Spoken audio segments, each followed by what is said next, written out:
Huminto ang pag-ikot ng mundo ko sa loob ng 3 segundo.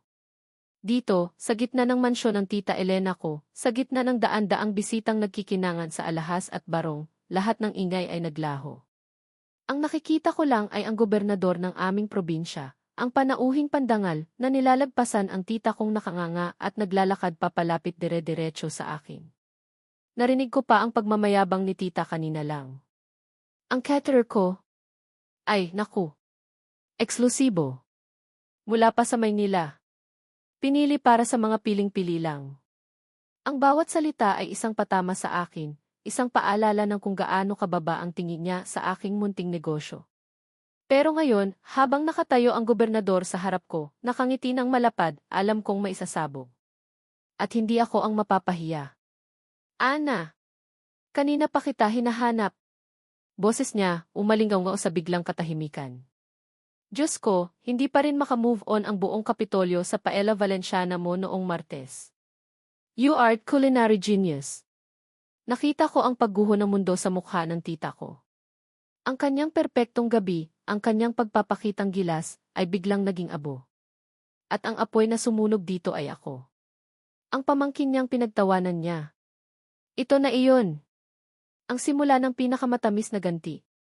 Bago pa man maging pangarap ang Ana's Kitchen, ang kusina na ang aking mundo. Ako si Ana. Madalas sabihin ng mga tao na ang itsura ko ang una nilang napapansin, isang bagay na hindi ko naman hiniling pero natutunan ko na lang tanggapin.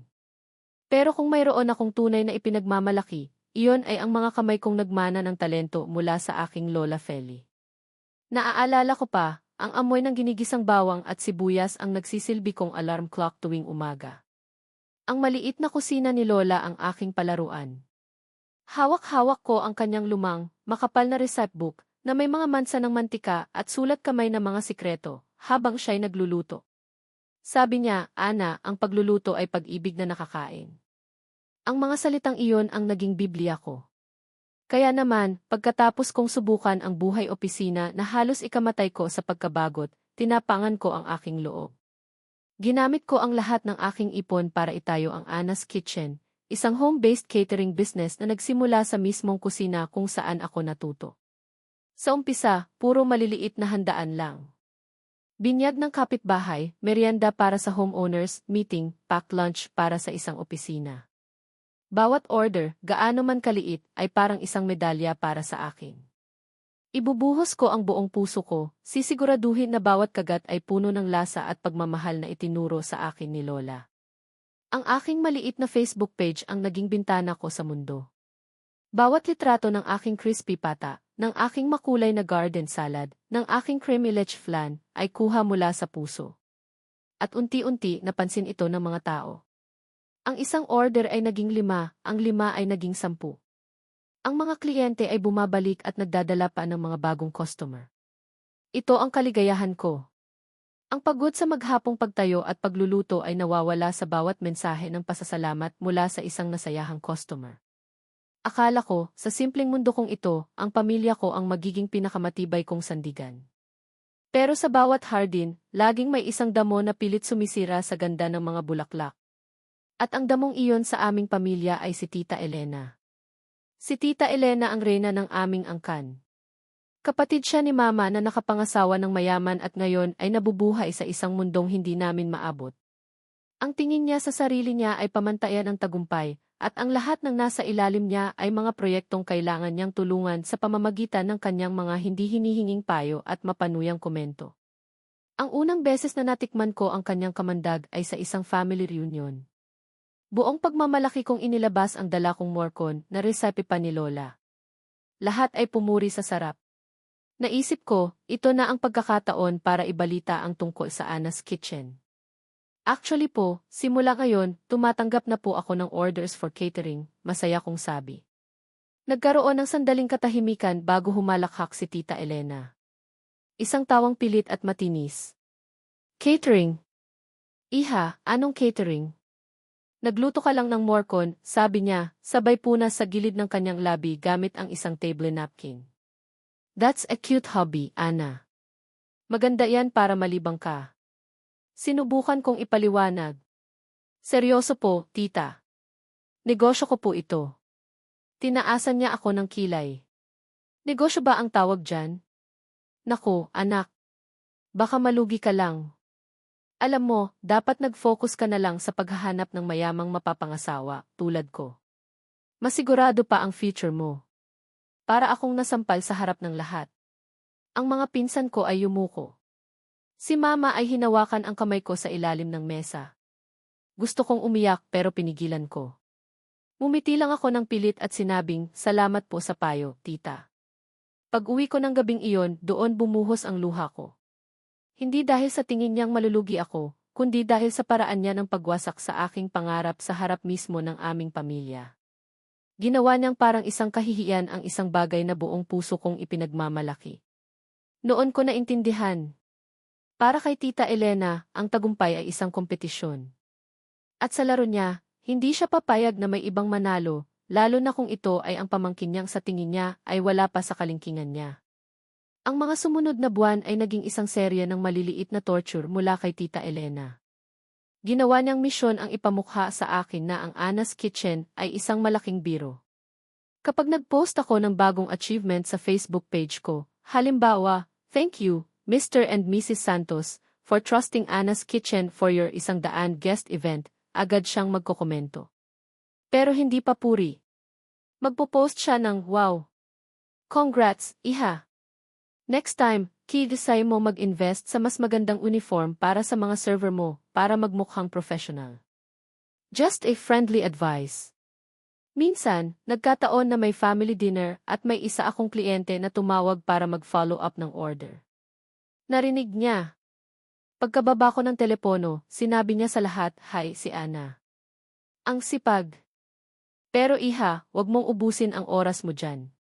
Tumatanda ka na. Baka walang manligaw sa'yo niyan kasi amoy sibuyas ka palagi. Sayang ang ganda mo. Ang mga salitang iyon, kahit pinalalabas niyang biro, ay tumatagos. May mga gabi na pagod ako mula sa maghapong pagluluto, at imbes na makaramdam ng saya, bigla kong maririnig ang boses niya sa aking isip. Negosyo ba ang tawag dyan? Amoy sibuyas ka palagi. Minsan, nasunog ko ang isang buong batch ng empanada dahil lumilipad ang isip ko, iniisip ang mga sinabi niya. Napaupo ako sa sahig ng kusina ko at umiyak. Hinang-hina ako. Baka tama siya, bulong ng isang bahagi ng isip ko. Baka nga naglalaro lang ako. Pero habang pinupunasan ko ang aking mga luha, nakita ko ang lumang recipe book ni Lola sa ibabaw ng mesa. Binuklat ko ito at naamoy ko ang papel na may halong amoy ng star anise at mantika. Naalala ko ang sinabi niya, ang pagluluto ay pag-ibig. Hindi ito laro. Ito ang pag-ibig ko. Ito ang buhay ko. Hindi ko hahayaang sirain ito ng isang taong ang tanging alam na luto ay inggit at kapaitan. Mula noon, bawat patutsada niya ay ginawa kong gatong. Bawat pangmamaliit niya ay naging semento para patibayin ang aking pader. Ang pinakamatinding dagok ay dumating nang ipahayag ni Tita Elena ang kanyang engranding 25th anniversary party. Ito na raw ang magiging social event of the year sa aming probinsya. Lahat ng importanteng tao ay imbitado. Ang tema ay diamonds and gold. Lahat ay dapat perpekto. Isang araw, habang kumpleto kami sa bahay ng Lola, naging sentro ng usapan ang party. Doon nagkamali ang pinsan kong si Ate Jenny na magbigay ng suhestyon. Tita Elena, solved na ang problema mo sa caterer. Nandito si Anna. Masayang sabi ni Ate Jenny. Siguradong aalagaan ni Anna ang party mo. Ang sasarap pa ng luto. Isang nakabibinging katahimikan ang bumalot sa sala. Tumingin si Tita Elena sa akin, mula ulo hanggang paa, na para bang isa akong ipis na naligaw sa kanyang mamahaling carpet. Pagkatapos ay humalakhak siya. Isang malakas, mapang-insultong halakhak. Si Anna. Jenny, are you serious? Sabi niya habang nakahawak sa kanyang tiyan. Hisha, this is a high society event darating si Governor. Anong ipapakain ko sa kanila? Lutong bahay na nakalagay sa mga bandehado. Baka isipin ng mga bisita ko, nagtipid ako. Namula ang buong mukha ko. Ramdam ko ang tingin ng lahat. Kailangan ko ng caterer na may class, may pangalan. Isang caterer na kapag binanggit ko, mapapanganga sila sa inggit, hindi mapapakunot ang noo sa pagtataka, Patuloy niya, ngayon ay direkta nang nakatingin sa akin. Anna, I'm sorry. But Jim's party is not your training ground. It's the real world. At sa totoong mundo, hindi ka pakasali. Ang bawat salita ay isang punyal na bumaon ng malalim sa aking dibdib. Ang kahihiyan ay napakabigat, halos hindi ako makahinga. Narinig ko pa siyang nagsabi sa katabi niyang tita, imagine mo, ang caterer ko, si Anna. Baka mamaya, ang dessert ay yung galing lang sa garapon. And by God, nakakahiya. Hindi ko na napigilan. Tumayo ako. Sige po, mauuna na ako, sabi ko, ang boses ko ay basag. Hindi ko na sila nilingon. Naglakad ako palabas, at sa bawat hakbang, naririnig ko ang mahinang pagtawa niya sa aking likuran. Sa gabing iyon, hindi na ako umiyak. Ang sakit ay napalitan ng isang malamig at matigas na determinasyon. Tapos na ang pagiging mabait na pamangkin. Tapos na ang pagtanggap sa kanyang mga pang-aapi. Isinusumpa ko, sabi ko sa aking sarili habang nakatingin sa salamin. Darating ang araw na pagsisisihan mong minamaliit mo ako. Darating ang araw na luluhod ka para lang matikman ang luto ko. Ang giyera ay nagsimula na. At hindi ako papayag na ako ang matalo. Makalipas ang isang linggo ng insidenteng iyon, habang abala ako sa paghahanda para sa isang maliit na event sa City Hall, isang abogado na kliyente ko, si Attorney Fernandez, ang lumapit sa akin. Anna, napakasarap talaga ng mga pagkain mo. Lalo na yung kalos, puri niya. Alam mo ba, ikinuwento kita sa asawa ng kaibigan ko. She's looking for a new caterer. Ibinigay ko ang number mo. Huwag kang magugulat kung tatawag siya. Salamat po, attorney, sabi ko na hindi gaanong inisip iyon. Pero makalipas ang 2 araw, habang naglilinis ako ng kusina, tumunog ang telepono ko. Isang babae ang nasa kabilang linya. Ang boses niya ay kalmado at elegante. Hello, may I speak with Anna Reyes? Speaking po. Anna, this is Marisa. Ang asawa ni Governor. I got your number from Attorney Fernandez's wife. I heard wonderful things about your food. Nabitawan ko ang basahan na hawak ko. Nanlaki ang mga mata ko. Ang asawa ng gobernador. We are tired of the usual caterers. Pare-pareho lang ang lasa, patuloy niya. Gusto naming subukan ang isang bagay na authentic at gawa mula sa puso. We're hosting a small, private dinner next week for some investors. Would you be willing to cater for us? Ito na. Ito na ang pagkakataong hinihintay ko. Yes, ma'am. It would be my honor. Halos pasigaw kong sagot.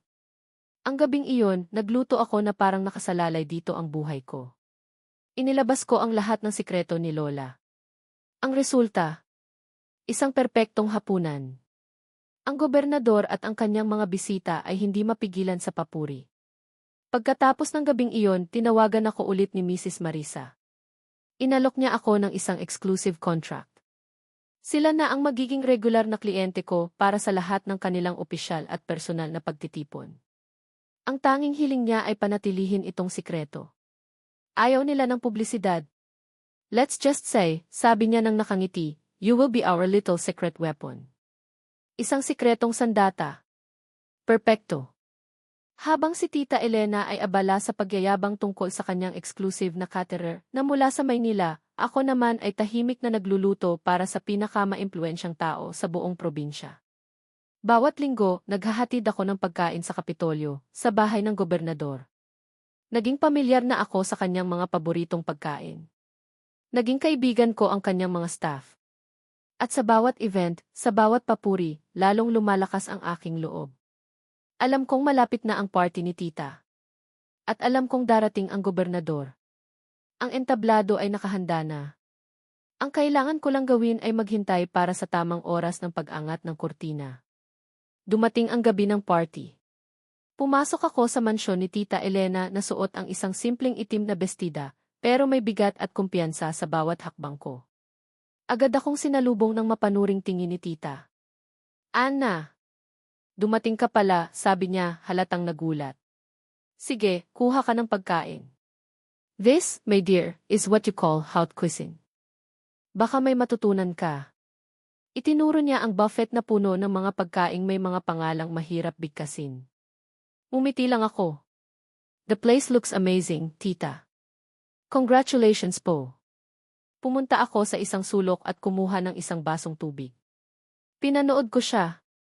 Siya ang reyna ng gabi, lumilipat mula sa isang grupo patungo sa isa pa, na parang isang paru-paro. At sa bawat paglipat, iisa lang ang kanyang kanta, ang kanyang caterer. Their head chef trained in Paris for 10 years. Oh, the price. Let's just say it's more than your car's down payment. They only cater for a very select few. I had to pull some strings to get them. Ang mga bisita ay humahanga. Ang mga kamag-anak namin ay tumatango, namamangha sa kanyang karangyaan. At ako, tahimik lang akong naghihintay. Hanggang sa bumukas ang malaking pinto. Pumasok ang gobernador at ang kanyang asawa. At doon nagsimula ang lahat. Tulad ng inaasahan, sinalubong sila ni Tita Elena. Pero ang mga mata ng gobernador ay inilibot ang buong silid, at nang makita ako, isang malaking ngiti ang gumuhit sa kanyang mukha. Nagsimula siyang maglakad, nilagpasan ang tita kong nakalahad ang kamay. Huminto ang lahat. Ang bulungan ay napalitan ng katahimikan. Lahat ng mata, daan-daang pares ng mata, ay nakatuon sa amin. Ana! Kanina pa kita hinahanap. Malakas na bati ng gobernador. Diyos ko, hindi pa rin makamove on ang buong Kapitolyo sa Paella Valenciana mo noong Martes. You are culinary genius. Naramdaman ko ang pagbabago sa hangin. Ang pagkabigla. Ang pagtatanong.